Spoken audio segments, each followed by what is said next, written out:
It is one of the more tiresome habits of my friend Hercule Poirot that he will accept an invitation with every appearance of reluctance, spend the journey complaining of the heat, the motion, the insufficiency of the coffee, and the barbarism of the local customs, and then, upon arrival, announce with serene satisfaction that he had foreseen the entire trip would be indispensable to his well-being.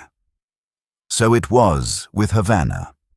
The invitation had come from Don Emilio Dorvantes, a Cuban sugar magnate of prodigious wealth and uncertain reputation, who had written to Poirot in terms so flattering that even I, accustomed as I was to the stream of supplicants who sought my friend's assistance, found them excessive.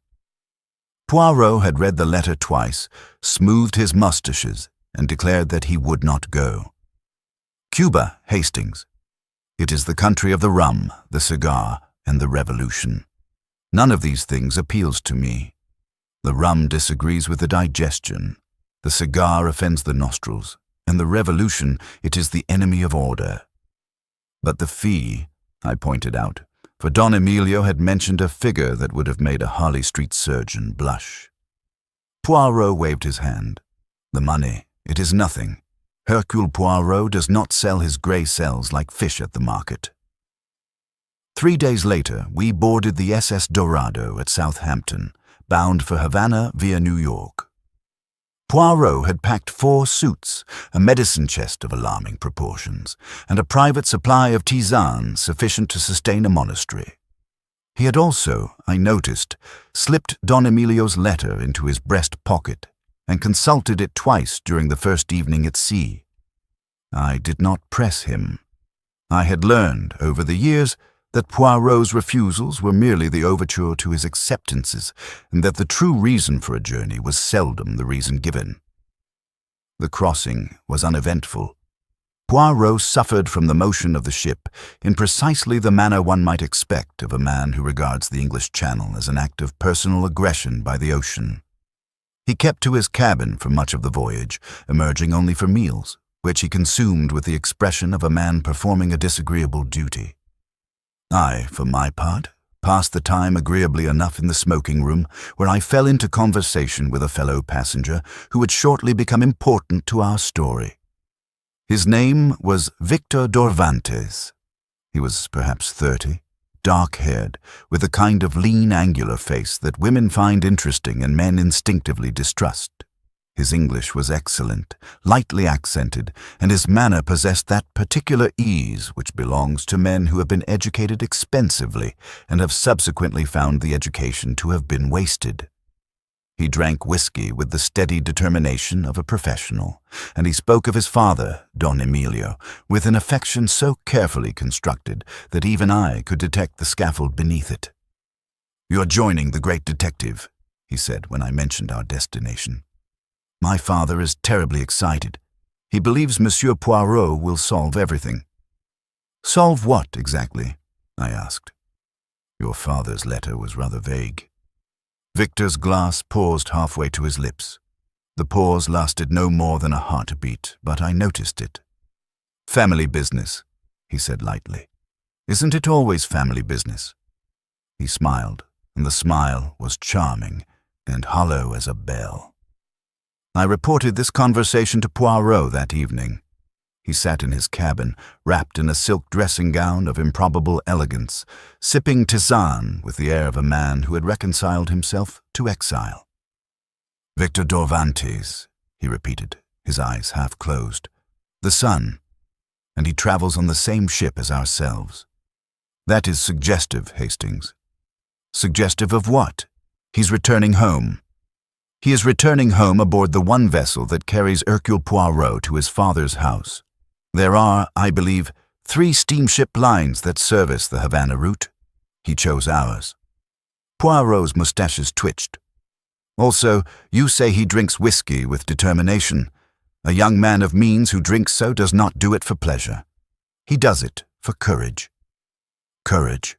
Against what?" "That, mon ami, is the question that interests me." We arrived in Havana on a Tuesday morning in March, and the city struck me with the force of a physical blow. The heat was astonishing, a wet, heavy thing that pressed against the skin like damp wool. The harbor was a chaos of vessels, freighters, fishing boats, and the white-hulled yachts of the wealthy, all jostling in water that gleamed like hammered copper beneath the Caribbean sun. Beyond the docks, the city rose in tiers of color, cream and ochre and faded rose, with wrought iron balconies dripping bougainvillea, and everywhere the sound of music, the slow, syncopated pulse of something that was neither quite jazz nor quite anything I had heard before. Poirot descended the gangway as if stepping into a furnace. He had dressed with extraordinary care, a white linen suit of military crispness, a pale blue tie, and his shoes polished to a luster that defied the laws of tropical humidity. Even so, within moments, a fine sheen of perspiration had appeared upon his brow, and his expression suggested that the island had committed a personal offense against him. "Mon Dieu," he murmured. "The air, it is like breathing through a hot towel." A motor car awaited us at the dock, a magnificent Hispano-Suiza in gleaming black, driven by a uniformed chauffeur who introduced himself as Raoul and spoke no English beyond "Yes, sir," and "Very good, sir." We were installed in the rear seat with our luggage, and the car threaded its way through streets that teemed with life.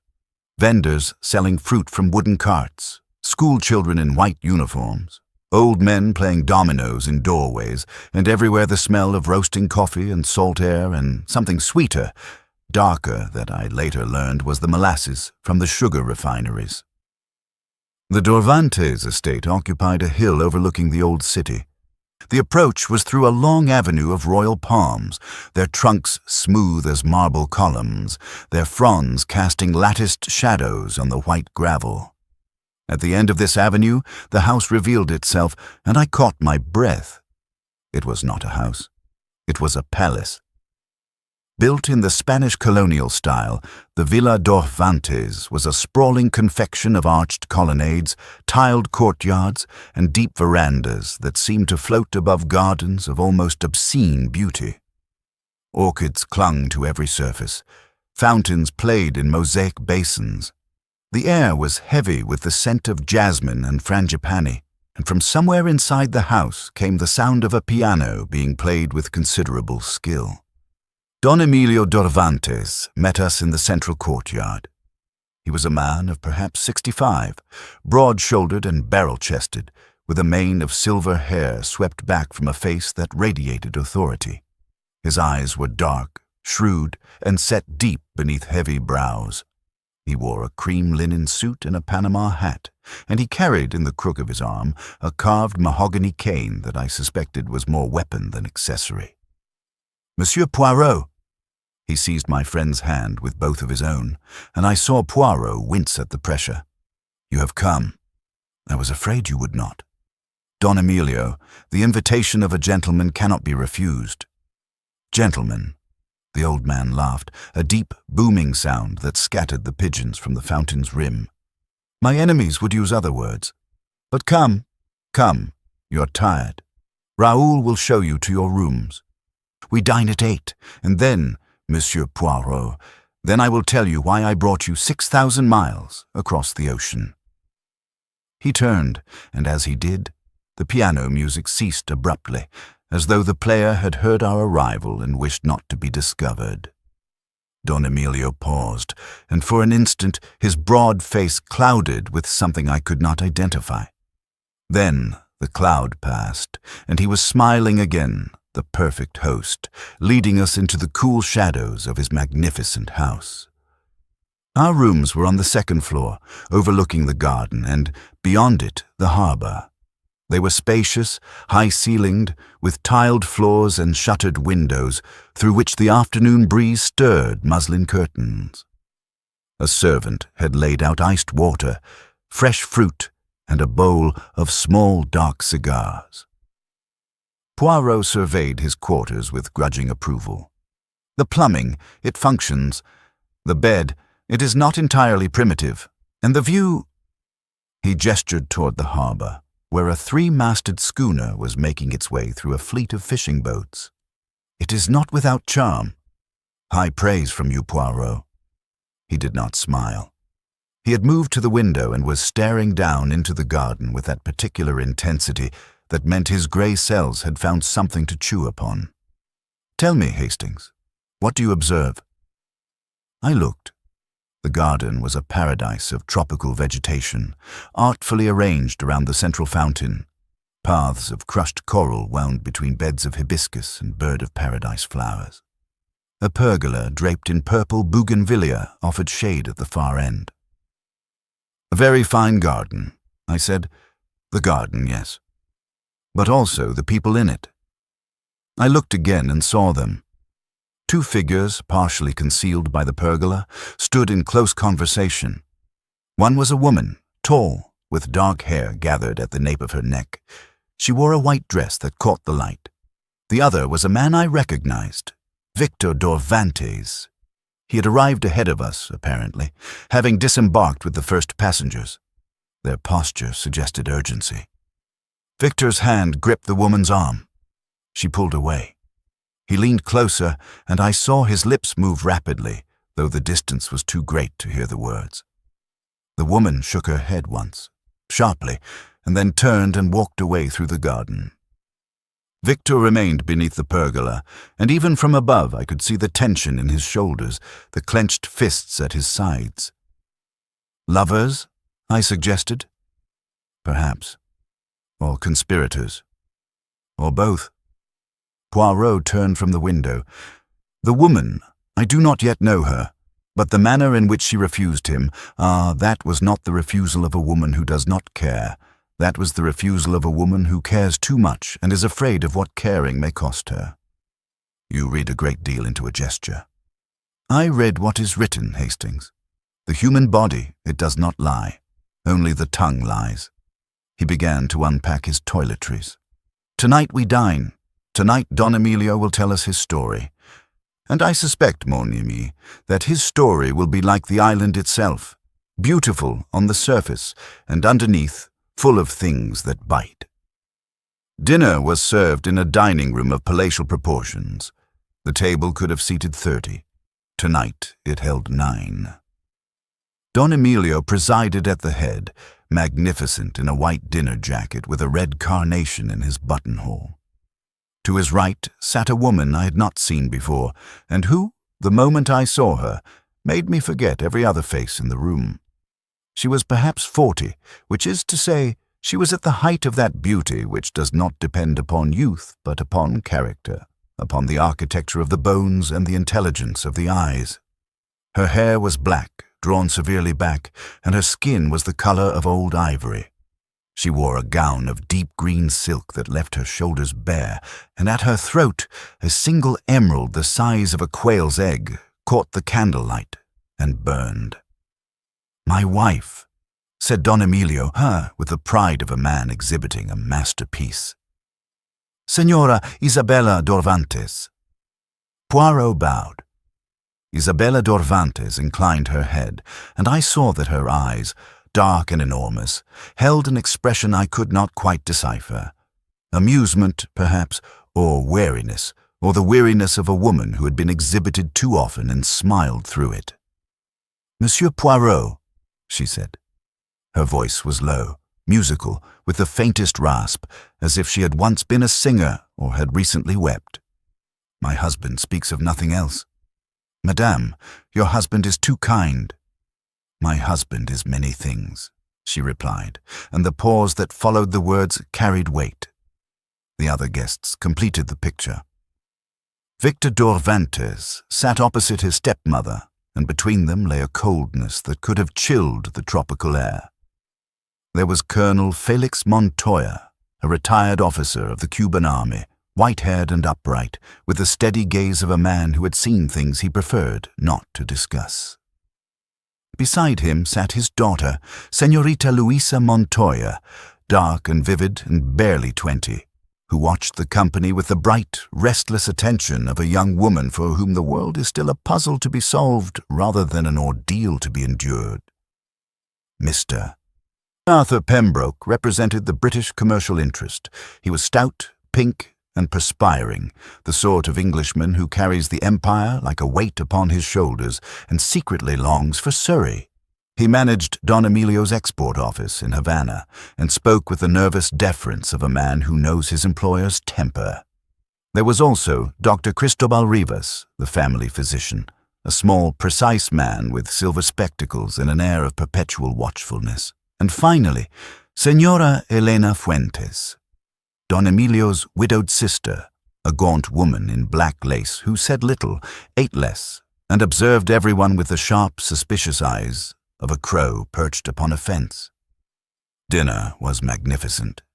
A clear soup flavored with lime, a fish course of red snapper in a sauce I could not identify but which made me consider permanent emigration, roast suckling pig, a salad of avocado and mango, and throughout wines of remarkable quality poured by silent servants who moved like shadows between the candlelight.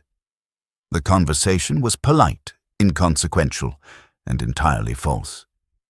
Every person at that table was performing, and they knew it, and they knew that the others knew it, and the knowledge lay beneath the pleasantries like a reef beneath clear water. Don Emilio spoke of the sugar harvest with forced enthusiasm. Isabella deflected questions about her life before marriage with a skill that suggested long practice. Victor drank steadily and said almost nothing. Colonel Montoya discussed the political situation with diplomatic vagueness. Pembroke laughed too heartily at Don Emilio's jokes. Dr. Rivas watched his host with clinical attention, and Señora Fuentes sat in her black lace like a spider at the edge of its web, missing nothing. Only Luisa Montoya seemed genuine. She asked Poirot about his cases with an enthusiasm that was either charming or dangerous, and Poirot, who is never entirely immune to the admiration of a pretty young woman, answered her with more animation than he had shown since we left England. "But Monsieur Poirot," she said, leaning forward, her dark eyes shining, "is it true that the criminal always makes a mistake, that there is no such thing as a perfect crime?" "The perfect crime, mademoiselle," Poirot replied, "exists only in the imagination of the criminal. In practice, always there is a flaw. The human vanity, it will not permit perfection. The killer, he must tell someone, or leave a clue so that the world may admire his cleverness. It is the paradox, you understand. The more brilliant the crime, the more the criminal wishes it to be known, and in that wish lies his undoing." "How terrifying," said Louisa, and she did not sound terrified at all. After dinner, the company moved to the terrace, where the night air was warm and heavy with the scent of night-blooming jasmine. The harbour lights winked below, and somewhere in the city a trumpet was playing, its notes drifting up through the darkness like sparks from a fire. Don Emilio drew Poirot aside. I followed, as was my custom, and the old man did not object. "Now, Monsieur Poirot," he said, settling into a wicker chair and lighting a cigar with the practiced ceremony of a man for whom cigars were not a pleasure but a religion. "Now we talk." "I am listening, Don Emilio." The sugar baron drew on his cigar, and the ember glowed like a small red eye in the darkness. 3 weeks ago," he said, "my business partner, Alejandro Fonseca, was found dead in his study, a bullet through the temple. The police ruled it suicide. The gun was in his hand. The door was locked from the inside. The windows were latched. A suicide note was found on his desk."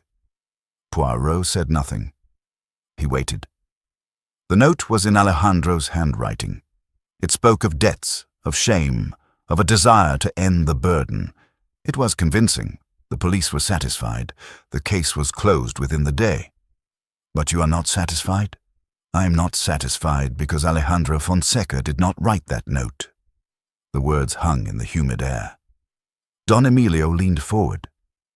"I have known Alejandro for 40 years, since we were boys cutting cane together in my father's fields. I know his handwriting as I know my own face. That note was forged, Monsieur Poirot. Every letter, every flourish, copied with extraordinary skill, but forged. You are certain of this?" "As certain as I am that the sun will rise tomorrow. The slant was correct. The pressure was correct. But there was one detail the forger could not know. Alejandro never crossed his sevens. It was a peculiarity of his. He wrote them as one does in the English manner, without the bar. The suicide note contained 3 sevens, and every one of them was crossed. Poirot's eyes gleamed in the darkness. Très bien. A detail so small that only an intimate friend would notice. Exactly. I went to the police. They listened politely and did nothing. I went to the governor's office. I was told that the case was closed and that grief sometimes distorts perception. Don Emilio's jaw tightened. I was told, in so many words, that old men see what they wish to see. And the locked room? The gun in the hand? Arranged, Monsieur Poirot, by someone clever enough to stage a suicide so perfectly that no one would question it. Except you. Except me. Because I knew the man, and the man I knew would not have taken his own life.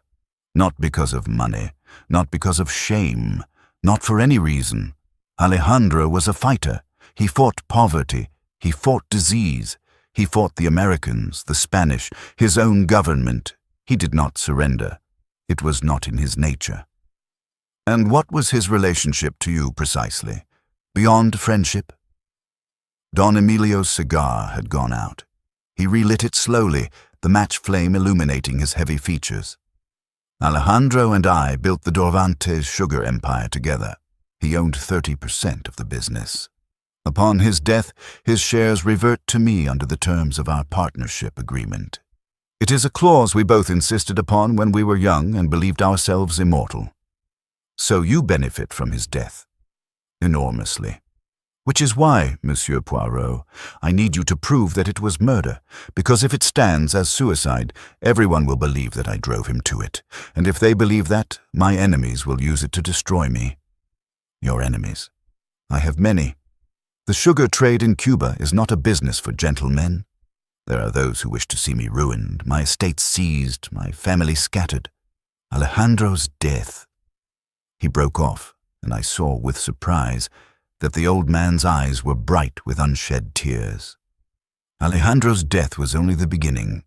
I believe it was the first move in a campaign to dismantle everything I have built. And I believe, Monsieur Poirot, that the next target is me. Poirot was silent for a long moment. The harbor lights flickered below. The trumpet had stopped playing, and in its absence the night seemed to hold its breath. I will examine the study where Senor Fonseca died, he said at last. I will examine the note. I will speak to everyone in this household and several people outside it, and I will require your complete honesty, Don Emilio. Complete. If you have concealed anything from me, however trivial, however embarrassing, it may cost you more than your reputation. You have my word. I have your word. Poirot's tone suggested that he placed a precise and limited value upon the words of sugar barons. One more question, Don Emilio. The night Senor Fonseca died, where were you? The old man did not flinch. Here, at home, with my wife, my son and my guests. 40 people saw me at a dinner party that lasted until midnight. And the estimated time of death? Between 9 and 11 in the evening. So you have an alibi. Unshakable. Then, said Poirot, rising from his chair, we shall see. Alibis, they are like these beautiful Cuban cigars. They look perfect. They smell wonderful. But sometimes, Don Emilio, when one examines them closely, one discovers that they are not quite what they seem. He bowed, wished his host good night, and we retired to our rooms. I found sleep difficult. The night was thick with heat and with the sense, palpable as the humidity, that something in this beautiful house was very wrong indeed. The study of the late Alejandro Fonseca occupied the ground floor of a handsome townhouse on the Calle Obispo in the old quarter of Havana. Don Emilio had arranged for us to visit the following morning and had sent word ahead to the housekeeper, a formidable mulatta named Señora Ramos, who admitted us with the expression of a woman who has been expecting trouble and is relieved that it has arrived in so small a package.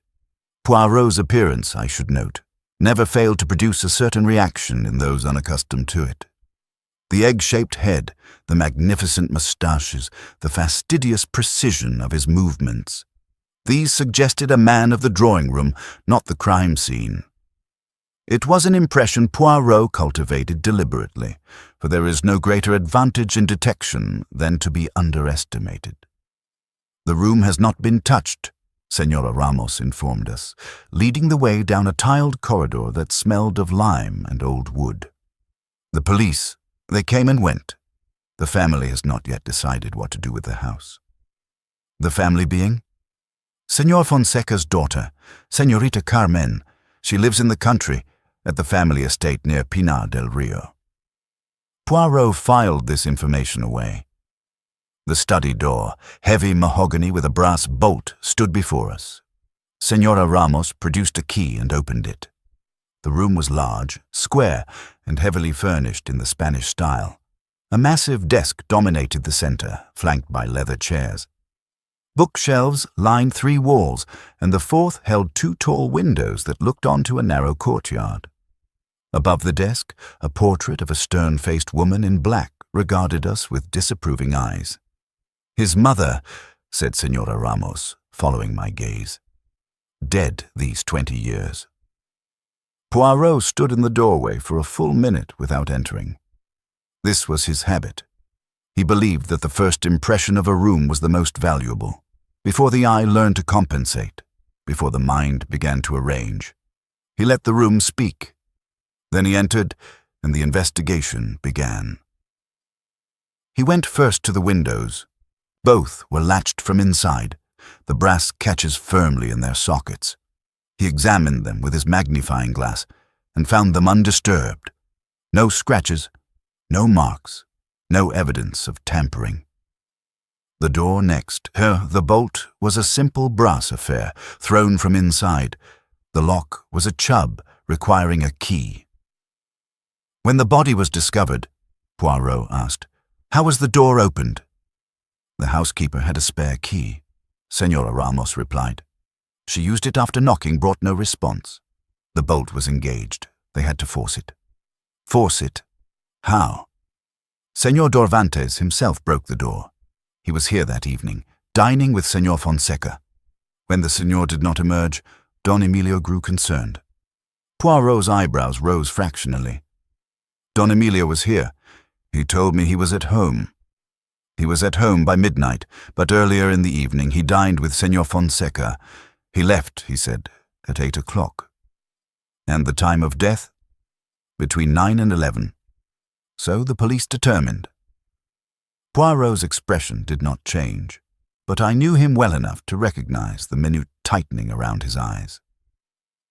Don Emilio had omitted a detail, a significant detail.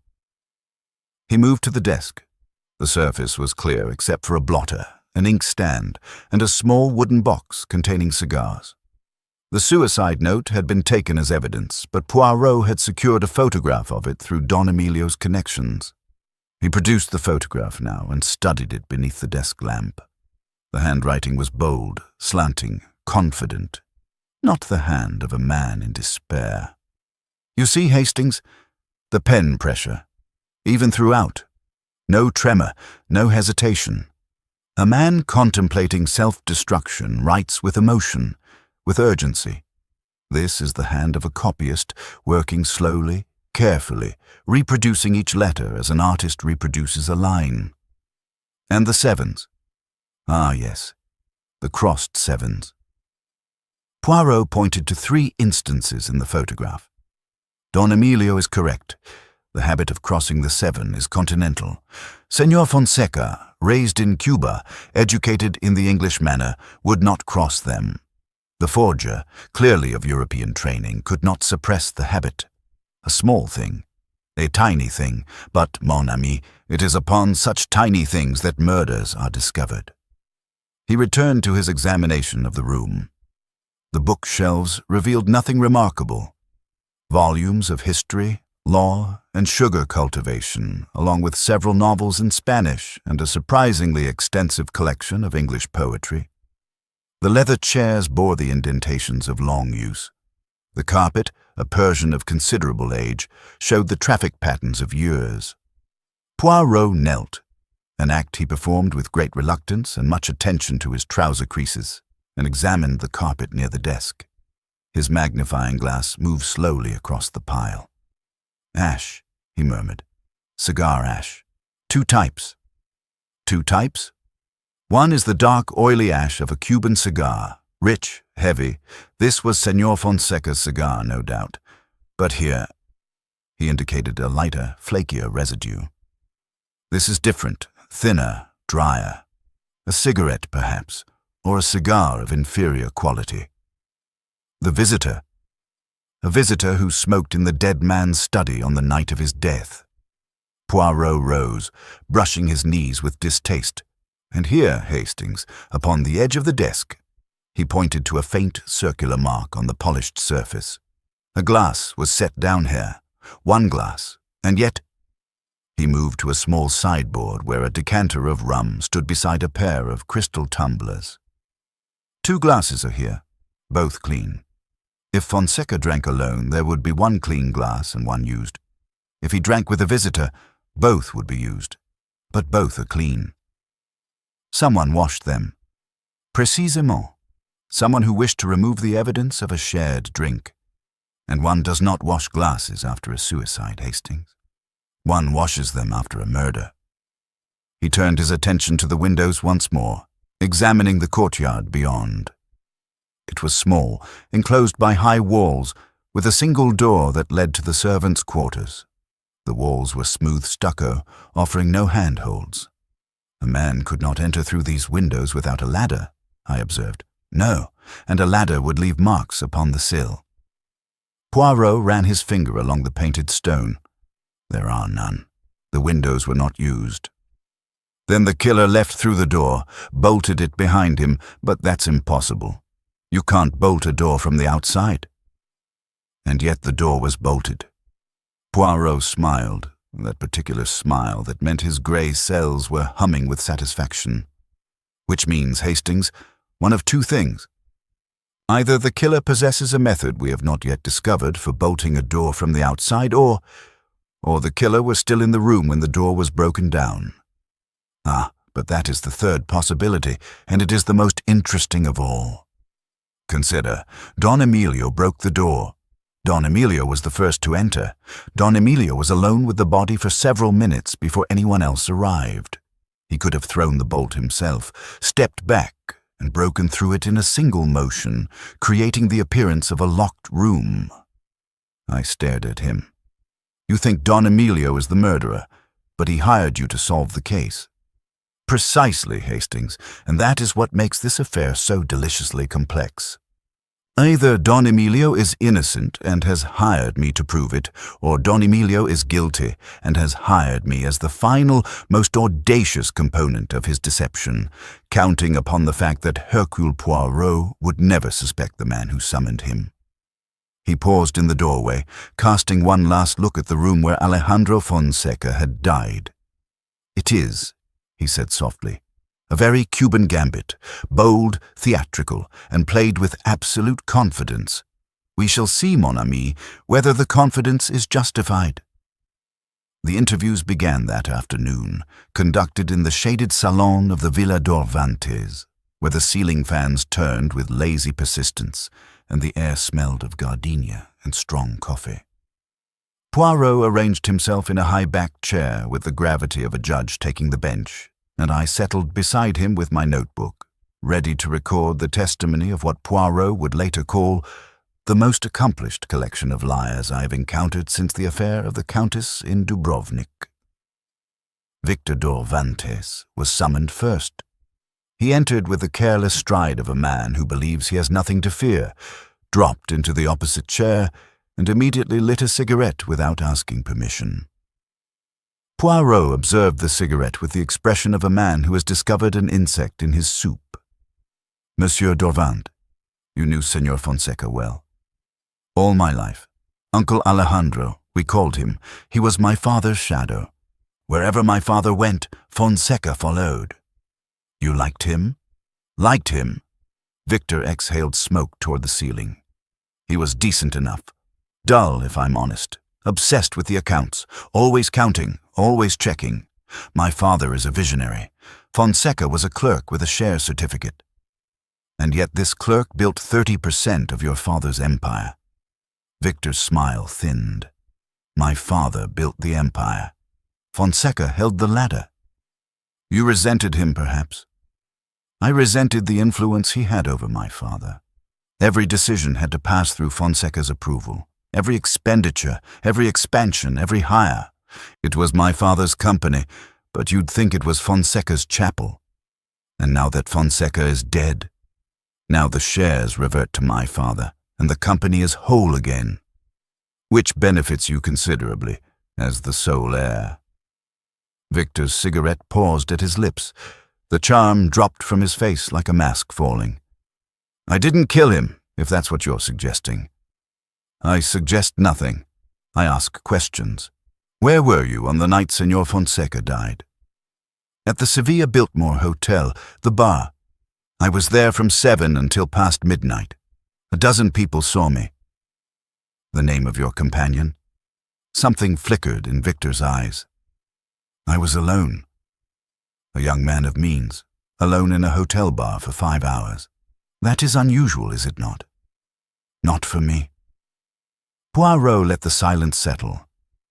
Then he said very softly, The woman in the garden yesterday, the one to whom you spoke so urgently beneath the pergola. Who is she? The color rose in Victor's face, and for a moment I thought he would refuse to answer. Then the fight went out of him. Carmen Fonseca, he said. Alejandro's daughter. I felt the jolt of the connection. Poirot showed nothing. Señorita Fonseca is staying in this house. She arrived 3 days ago. My father invited her. Some nonsense about keeping the family together. He collects people, my father. Keeps them close. It's how he controls them. And your relationship with Señorita Fonseca? Victor ground his cigarette into the ashtray with unnecessary force. We were engaged. 2 years ago. My father broke it off. Said it was unsuitable. The daughter of his business partner marrying his son, it would look like a merger, he said. Bad for appearances. But you did not agree with this decision. I loved her. The words came out raw, unvarnished, stripped of the sophisticated veneer. I still love her. My father doesn't care about appearances. He cares about control. If I married Carmen, her father's shares would eventually come to me through her. My father couldn't allow that. He wanted those shares for himself. The implications hung in the air like cigar smoke. So, said Poirot, Don Emilio had a motive to ensure that Senor Fonseca's shares reverted to him rather than passing to a daughter who might one day become his son's wife. Victor's face was bleak. You see now why I was on that ship. Not to welcome you. To watch you. To make sure my father hasn't bought himself a tame detective. Poirot's mustaches bristled. It was the nearest I'd ever seen him come to genuine offense. Monsieur Dorvant, he said, his voice carrying a chill that the Cuban heat could not dispel. Hercule Poirot is no man's tame detective. If your father is a murderer, I will prove it. If he is innocent, I will prove that also. The truth, it does not take sides. Victor studied him for a long moment, then nodded once, sharply. Good, he said. Then find the truth. Because someone killed the man, I would have been proud to call my father-in-law, and I want them to pay. He left without looking back. Senora Isabella Dorvantes was next, and she entered the salon as one enters a stage. Composed, immaculate, every gesture calibrated. She sat with the stillness of a portrait and regarded Poirot with those enormous dark eyes. Monsieur Poirot, my husband tells me I must answer your questions. And you, madame, what do you tell yourself? A ghost of a smile. I tell myself that truth is a luxury the wives of powerful men cannot always afford. That is a remarkable statement. It is an honest one. Ask your questions. Senor Fonseca, you knew him. I knew him as one knows the furniture of one's house. He was always present, Always correct, always watching. Watching. Isabella's fingers, long and elegant, smoothed the silk of her skirt. Alejandro disapproved of me. He thought my husband had made a fool of himself, marrying a woman half his age. He said so. Not to my face, of course. Alejandro was never direct. He worked through insinuation, through the accounts, through the quiet manipulation of funds. He restricted your access to money. He restricted everything. Every purchase I made was scrutinized, every bill questioned. My husband is generous by nature, but Fonseca taught him to be suspicious. And now that Fonseca is gone, Isabella met his gaze. Now I can buy a dress without submitting a receipt in triplicate. That is a motive, madame. For shopping, Monsieur Poirot, not for murder. Where were you on the evening in question? Here, at the dinner party. 40 guests.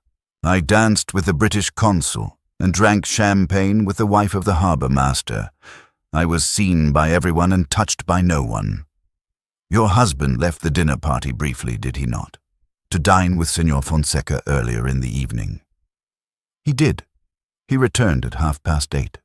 Agitated. I thought nothing of it. Emilio is always agitated when he and Alejandro have discussed business. Did he say what they discussed?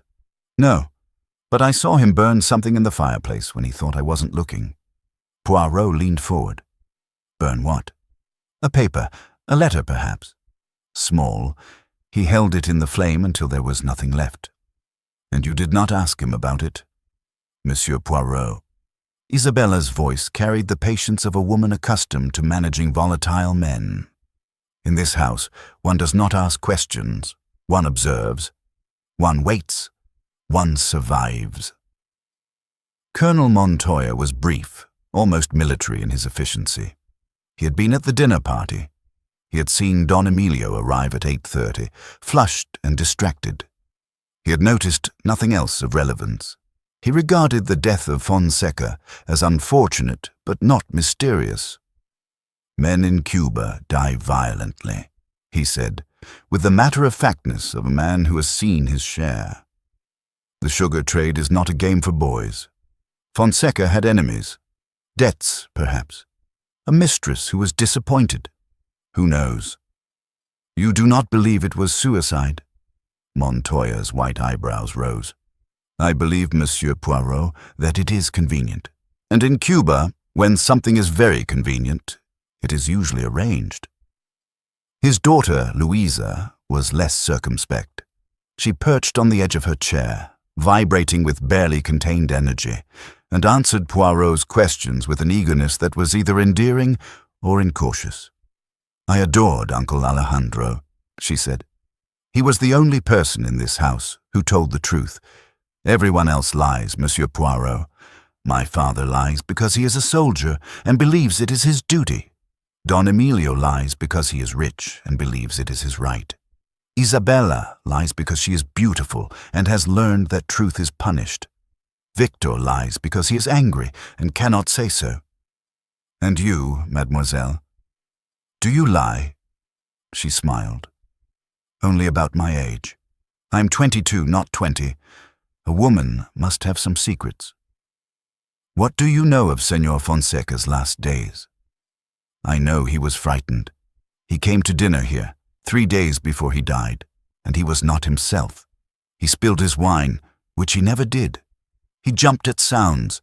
He kept looking at the door as though expecting someone terrible to walk through it. Did he say anything to you? He said. She hesitated, her brightness dimming for the first time. He said, Louisa, if anything happens to me, remember that the books don't lie, even when the bookkeeper does. I thought he was being eccentric. Now I think he was trying to tell me something. The books, the accounts. The accounts that the accounts that Mr. Pembroke would have managed. She flushed at the correction. Mr. Pembroke handles the Export Office accounts. Poirot's eyes sharpened. You were about to say another name. Jonathan. Louisa's blush deepened. No one. A slip.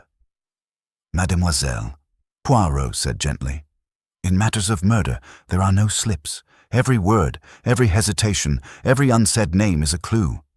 Who is Jonathan? She looked at her hands. It's nothing. Truly. Very well. We will return to it. Arthur Pembroke sweated through his interview with the earnest misery of a man who fears he has done something wrong but cannot identify what. Terrible business, he kept saying. Terrible. Fonseca was a decent chap. Quiet. Thorough. Ran a tight ship. You managed the export accounts.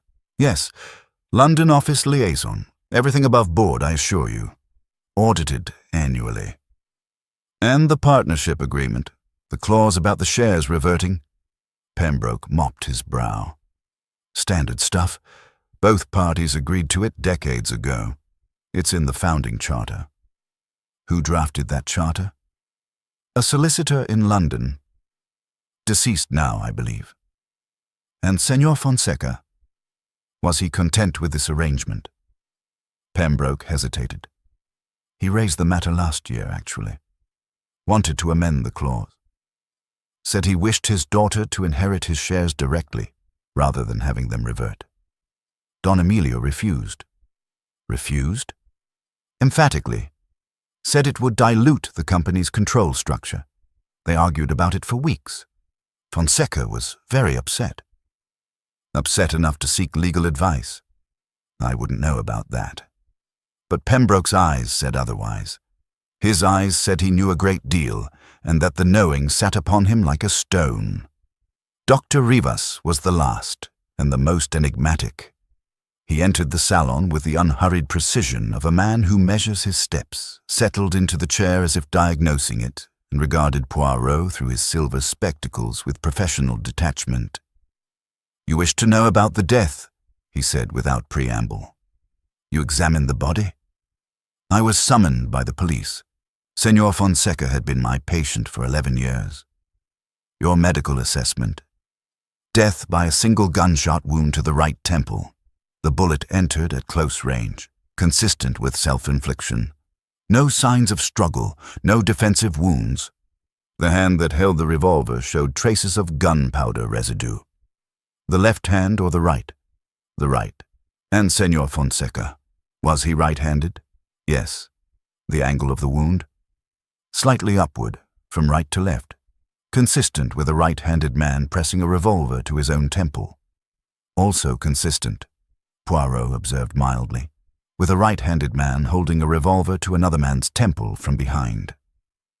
Dr. Rivas was silent for a moment. Then he said very carefully, That is a possibility I did not consider. No. A physician of your experience?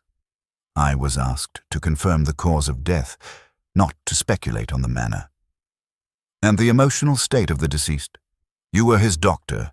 Was Senor Fonseca depressed? Despairing? Alejandro was troubled.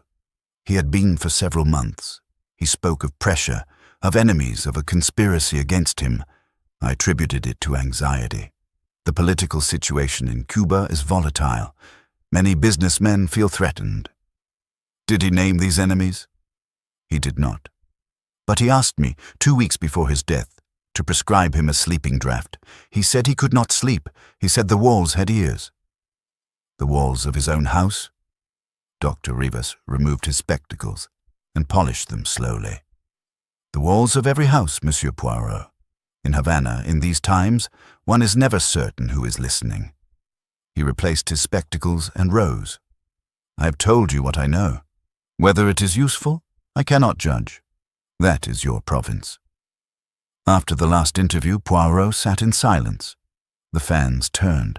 The shadows lengthened. The scent of jasmine drifted through the open windows. Well, Hastings, he said at last, what do you make of our gallery?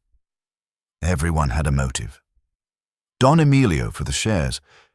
Victor because Fonseca's death prevents a marriage that would transfer those shares.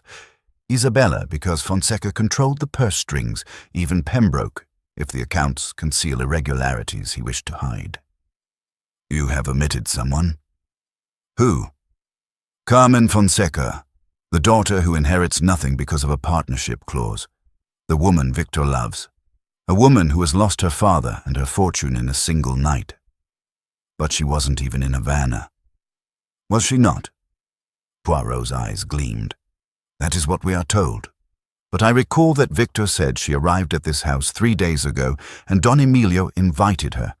The question, Hastings, is not when she arrived, but when she left Pinar del Rio, and whether she passed through Havana on a certain evening 3 weeks ago. He rose, smoothing his mustaches. Tomorrow, Hastings, we visit the dead man's daughter, and I suspect she will prove the most interesting liar of them all. We found Carmen Fonseca in the garden, seated beside the fountain with a book she was not reading. She was younger than I had expected, perhaps 25, and possessed that particular quality of stillness that in some women passes for tranquility and in others conceals a turbulence that runs too deep for the surface to register. She was not beautiful in the way Isabella d'Orvantes was beautiful. There was nothing theatrical about her. She was small, dark-haired, with a round, serious face and steady brown eyes that assessed Poirot without flinching as he approached. "Monsieur Poirot," she said, and her voice was cool, composed, very different from the passionate grief I had anticipated. "I was expecting you. You know why I'm here, mademoiselle. You are here because Don Emilio wishes to prove my father was murdered so that no one will blame him for driving my father to suicide. It amounts to the same thing, does it not? Whether he fired the bullet or merely created the conditions in which the bullet was fired." There was a precision to her bitterness that impressed me. This was not a woman who wept. This was a woman who calculated. "You believe your father took his own life. I believe my father was destroyed. Whether by his own hand or another's is a technical distinction. It is a legal distinction, mademoiselle, and a moral one. If your father was murdered, the killer must answer for it." She looked up at him, and for the first time something cracked in that careful composure. "Then find the killer, monsieur, but do not expect me to weep for Don Emilio's reputation while you do it." Poirot sat beside her, uninvited, and I saw her stiffen slightly at the proximity. "Tell me about your father." "He was honest. In a world of dishonest men, he was honest. It was his greatest strength and his fatal weakness." "He discovered something in the accounts?" Carmen's hands tightened on the book. "My father told me, 2 months before he died, that he had found discrepancies in the d'Orvantes company records. Large sums diverted to accounts he could not trace. He confronted Don Emilio. Don Emilio denied everything. My father pressed the matter. Don Emilio became hostile. And the partnership amendment. Your father wished you to inherit his shares." "Yes. He knew the reversion clause was a trap. If he died, Don Emilio would absorb everything. My father wanted to protect me. Don Emilio refused the amendment, giving Don Emilio a double motive, the shares and the silence. You understand my position?" "I understand your theory, mademoiselle. But a theory is not evidence. Did your father share these discrepancies with anyone else? A solicitor, perhaps?" Carmen's gaze dropped. The book in her lap trembled. "He kept a private ledger, a record of everything he found, dates, amounts, account numbers. He showed it to me the last time I saw him. And this ledger, where is it now? I don't know. It was not among his effects when the police returned them. It was not in his study, not in his house. The killer took it. If there was a killer, yes, there was a killer, mademoiselle. Your father did not cross his sevens. The person who wrote his suicide note did." The effect of this statement was remarkable. Carmen Fonseca, who had maintained her composure with such determination, went white. Her hands began to shake, and she pressed them together as if in prayer. "How do you know that?" "Don Emilio told me. He is, in this one detail, an excellent witness. He knew your father's handwriting. Then he killed him and forged the note. Or someone forged the note, and Don Emilio recognized the forgery, because he was innocent. Or," her voice was barely a whisper now, Or Don Emilio is playing a game so deep that even Hercule Poirot cannot see the bottom. Poirot regarded her with something that was almost admiration. "Mademoiselle, you have a remarkable mind. Now I must ask you a question, and I require absolute honesty. On the night your father died, where were you?" The silence that followed was the kind that fills courtrooms before a verdict. "I was in Havana," she said. I felt my breath catch. Poirot showed nothing. "You told the police you were at the family estate in Pinar del Rio." I lied. "Why?" "Because I was with Victor at the Sevilla Biltmore Hotel, in his room, from 7 o'clock until past midnight." Her chin lifted. "We are not engaged. We are not permitted to see each other. If Don Emilio knew I had been with his son that night, he would have used it against me, against both of us. So Victor's alibi is confirmed. He was with you. And mine is confirmed by him, but you cannot use it, Monsieur Poirot, without destroying us both." Poirot rose from the fountain's edge and walked a few paces, his hands clasped behind his back. I could see the wheels turning, the grey cells churning through the implications. "The ledger your father kept. You said it was missing. Is it possible that someone in this household possesses it?" "Anyone could have taken it.